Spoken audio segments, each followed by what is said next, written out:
Hello everyone, welcome to my YouTube channel Shiva learning point. तो भाई कैसे हैं आप सब? आई होप आप सब अच्छे होंगे और आप सबकी तैयारी भी अच्छी चल रही होगी। तो भाई आज अपनी इंग्लिश की क्लास लेते हैं। उसका टॉपिक रहेगा नाउन प्रोनाउन का। भाई नाउन और प्रोनाउन दोनों में एक ही क्लास में करवाऊंगी, क्योंकि भाई बहुत ही इजी टॉपिक है। ये लगा लो आप बचपन से ये टॉपिक पढ़ते आ रहे हो, सबको पता है नाउन क्या होता है, प्रोनाउन क्या होता है। ठीक है, तो भाई ऐसा हो जाता है कि काफी टाइम से पढ़े हो जाए तो हम चीजों को थोड़ा भूल जाते हैं। तो बस उन्हीं चीजों का हम रिवाइज करेंगे। हम एक्स्ट्रा कोई डेफिनेशन याद नहीं करेंगे, हम सिर्फ चीजों को समझेंगे। एग्जामिनर कभी भी डेफिनेशन नहीं पूछता है, तो जो चीजें एग्जामिनर पूछता है हम सिर्फ वही चीजें देखेंगे। तो भाई नाउन की बात करते हैं। नाउन क्या होता है? नाउन भाई जो अपनी हिंदी में जो संज्ञा होती है ना, वही नाउन होता है। तो संज्ञा क्या होती है? किसी भी व्यक्ति, वस्तु, स्थान आदि का नाम हो गया, वो संज्ञा होगी। ठीक है, तो नाउन भी भाई है। Noun is the name of a person, place, things, quality, condition and action. मतलब कुल मिला के कहने की क्या बात है कि all naming word are called noun.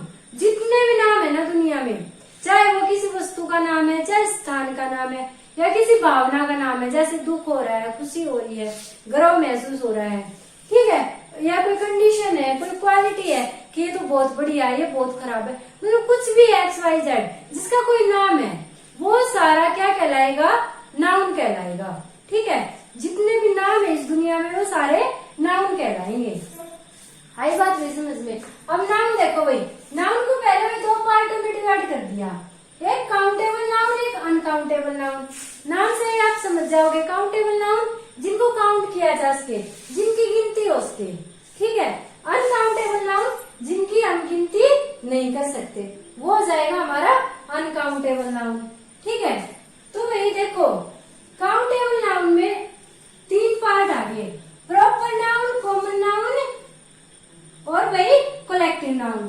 Proper noun, common noun और कलेक्टिव नाउन। ठीक है, तो प्रॉपर नाउन देखेंगे। प्रॉपर नाउन क्या होता है? किसी भी पार्टिकुलर पर्सन का नाम, स्थान का नाम, या कोई भी पार्टिकुलर चीज है जो एक नाम एक ही वस्तु के लिए यूज होता है। जैसे भाई मेरा नाम शिवा है, तो शिवा सिर्फ मेरे लिए यूज होगा।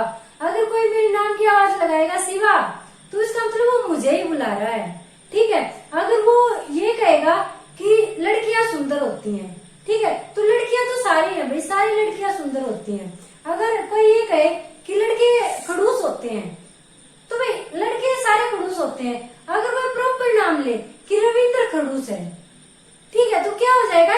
रविंद्र एक पर्सन का नाम है, पार्टिकुलर पर्सन का नाम है, तो उस रविंद्र पे ही ध्यान जाएगा कि भाई वो खड़ूस है। ठीक है, तो प्रॉपर नाउन क्या होता है? जिसमें एक पार्टिकुलर पर्सन की, वस्तु की बात की जाए, स्थान की बात की जाए, एक पार्टिकुलर जो उसी के लिए नाम दिया गया है। जैसे कि भाई राम, सीता, झज्जर, इंडिया, रामायण, गीता, महाभारत, ये एक पार्टिकुलर नेम है। अब इंडिया हम अपने देश को ही तो कहेंगे, दूसरे देश को इंडिया थोड़ी ना कह सकते हैं। देश बहुत सारे हैं पर इंडिया एक ही है। ठीक है, तो जो पार्टिकुलर चीज के लिए नाम दिया जाए वो हो जाएगा अपना प्रॉपर नाउन। उसके बाद आते हैं भाई कॉमन नाउन पे। कॉमन नाउन जो सबके लिए यूज हो, उस जाति के हर वस्तु के लिए यूज हो। जैसे भाई मैन हो गया, मैन भाई आदमी है, बहुत सारे आदमी है। हम आदमी कहेंगे तो एक पार्टिकुलर इंसान थोड़ी ना दिमाग में आएगा, आदमी तो बहुत सारे हैं। अगर हम नाम लेके बोलते हैं तो एक पार्टिकुलर आदमी दिमाग में आएगा। ठीक है, मगर अगर हम मैन कह देते हैं तो मैन तो भाई बहुत सारे हैं। ठीक है, तो कोई भी हो सकता है। जैसे चाइल्ड है भाई, बच्चा है, तो हम बच्चे के बारे में बात कर रहे हैं, किसी बच्चे का हमने प्रॉपर नाम नहीं लिया है। स्कूल हो गया, बुक होगी, टेबल होगी, पेन होगी। यहाँ देखो भाई, इसमें रामायण बुक का नाम है तो प्रॉपर नाउन है। और बुक तो बहुत सारी है ना दुनिया में, तो भाई बुक क्या हो गया? हमारा कॉमन नाउन है, जो उस जाति की सारी वस्तुओं के लिए यूज हो रहा है। उसके बाद आता है कलेक्टिव नाउन। कलेक्टिव नाउन जो अपनी समूहवाचक संज्ञा होती है ना, जिसमें समूह का जिक्र होता है, वो होती है कलेक्टिव नाउन। इसमें हमेशा समूह का जिक्र होता है कलेक्टिव नाउन में। देखो भाई, क्रेव, आर्मी, ठीक है, crave, army, fleet, bunch, library, band, ये सब क्या है भाई? हमारे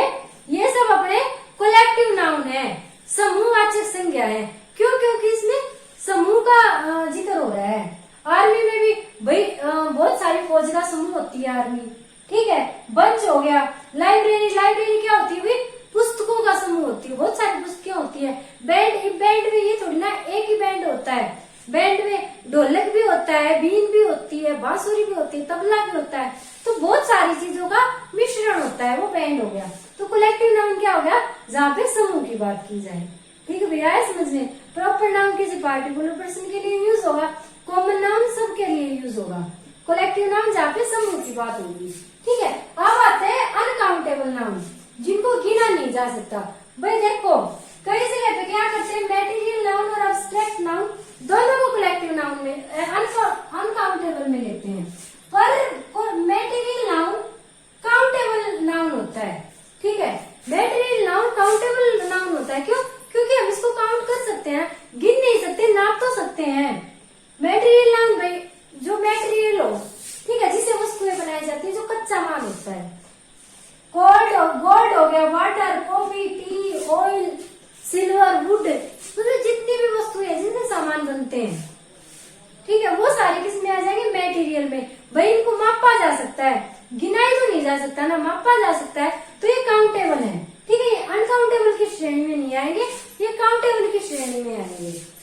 उसके बाद अनकाउंटेबल की में आता है सिर्फ एक अब्स्ट्रैक्ट नाउन, जो अपनी भावनात्मक संज्ञा होती है, जिसमें भावनाओं का जिक्र होता है, वो होता है भाई अब्स्ट्रैक्ट नाउन, जिसमें भावनाओं का जिक्र होता है। भावनाएं ना देखी जा सकती हैं और ना छुई जा सकती हैं, तो उनको हम गिनेंगे कैसे, नापेंगे कैसे? इसलिए वो अनकाउंटेबल है। देखो भाई, विजडम, ह्यूमैनिटी, सोरो, हैप्पीनेस, चाइल्डहुड। अब चाइल्डहुड मतलब बचपन है, बचपन एक भावना ही तो है, बचपन को नहीं तो गिना जा सकता है। अब शोरो है भाई, दुख है, तो उस दुख को नाप थोड़ी ना सकते हैं कितना दुख है, दुख है तो दुख है, वो एक भावना होगी। ठीक है, तो ये सारी चीज किस में आ जाएगी? अब्स्ट्रैक्ट नाउन में, जहाँ पे भावनाओं की बात हो रही है, जिस चीज को छुआ नहीं जा सकता, देखा नहीं जा सकता, सिर्फ इसको फील किया जा सकता है। ठीक है, ये था अपना भाई नाउन का चैप्टर, इतना ही था, कोई डेफिनेशन याद करने की जरूरत नहीं है। मुझे पता है भाई, नाउन से अगर कोई भी टॉपिक आता है, कोई भी क्वेश्चन आता है, आप उसे रॉन्ग नहीं करोगे। ठीक है, क्योंकि बिल्कुल इजी सा है भाई, आप भूल गए होगे तो आपको याद आ गया होगा। ठीक है, और मोस्टली ये एरर वाले में नाउन पूछा जाता है। ठीक है, एरर वाले में नाउन पूछा जाता है। उसके बाद आ जाते हैं प्रोनाउन पे। प्रोनाउन क्या होता है? जो अपना हिंदी में सर्वनाम होता है ना, वही अपना क्या होता है? वही अपना प्रोनाउन होता है, जो अपना सर्वनाम होता है। अब प्रोनाउन देखो भाई, a person is a word use instead of a noun. जो संज्ञा के स्थान पे यूज हो वो सर्वनाम होता है ना, तो जो नाउन की जगह पे प्रयोग हो वही हमारा क्या हो जाएगा? प्रोनाउन हो जाएगा। ठीक है, प्रोनाउन क्या करता है? ये जो सेंटेंस होता है उसकी सुंदरता को बनाए रखता है। अब जैसे मैंने बोल दिया राम इज ए बॉय, ठीक है, राम एक लड़का है, उसके साथ सेंटेंस लगाएंगे ही इज ब्यूटीफुल। अगर हम ये लिखेंगे राम इज ब्यूटीफुल, सेंटेंस की सुंदरता खत्म हो जाएगी, संज्ञा का दो बार यूज हो गया। तो भाई संज्ञा के स्थान पे राम की जगह पे हम ही का यूज कर देंगे, वो हो जाएगा हमारा प्रोनाउन। तो काइंड ऑफ प्रोनाउन की बात करते हैं कि काइंड ऑफ प्रोनाउन कितने होते हैं। तो भाई एक तो पर्सनल प्रोनाउन हो गया। पर्सनल प्रोनाउन ये भाई इसमें तीन चीजें होती है, तीन पर्सन का जिक्र होता है, एक फर्स्ट पर्सन, एक सेकंड पर्सन, एक थर्ड पर्सन। हम कोई भी बात कह रहे हैं, जो बात कह रहा है वो होता है फर्स्ट पर्सन, जिसको बात कही जा रही है वो सेकंड पर्सन हो गया, जिसके बारे में बात कही जा रही है वो थर्ड पर्सन हो गया। मैं बोल रही हूँ, मैं फर्स्ट पर्सन हो गई, मैं आपको कुछ बात बता रही हूँ, ठीक है, आप सेकंड पर्सन हो क्योंकि मैं आपको बता रही हूँ। और भाई मैं किसी के बारे में बता रही हूँ, मान लो किसी मनोवैज्ञानिक का जिक्र कर रही हूँ, वो क्या हो गया? वो थर्ड पर्सन हो गया। ठीक है, वो क्या हो जाएगा? थर्ड पर्सन हो जाएगा। थर्ड पर्सन कभी भी हमारे बीच में उपस्थित नहीं होता है, फर्स्ट और सेकंड पर्सन ही उपस्थित होते हैं वाक्य में। ठीक है, तो पर्सनल प्रोनाउन कौन कौन से होंगे? I, you, we, they, he, she, it, मतलब बहुत सारे, ये सारे चीज हो जाएंगे पर्सनल प्रोनाउन। ठीक है, उसके बाद आता है डेमोन्स्ट्रेटिव प्रोनाउन। ठीक है, डेमोन्स्ट्रेटिव प्रोनाउन जिसको हम संकेतवाचक सर्वनाम बोलते हैं, जो संकेत करता है। जैसे कि हम ये बता रहे हैं दैट इज अलमारी, दिस इज पेन। ठीक है, मतलब पास की चीजों के लिए हम दिस का यूज करेंगे, दूर की चीजों के लिए दैट का यूज करेंगे। तो अगर चाहे हम पास की चीज का संकेत कर रहे हैं या दूर की चीज का संकेत कर रहे हैं, हम संकेत करके ये बात बता रहे हैं कि हाँ भाई ये चीज है, तो वो क्या हो जाएगा, डेमोन्स्ट्रेटिव प्रोनाउन हो जाएगा। जैसे this, that, such, those, these, ये सारे किसमें आ जाएंगे, डेमोन्स्ट्रेटिव में, जिसमें हम संकेत करके बता रहे हैं। उसके बाद आता है रिफ्लेक्टिव प्रोनाउन।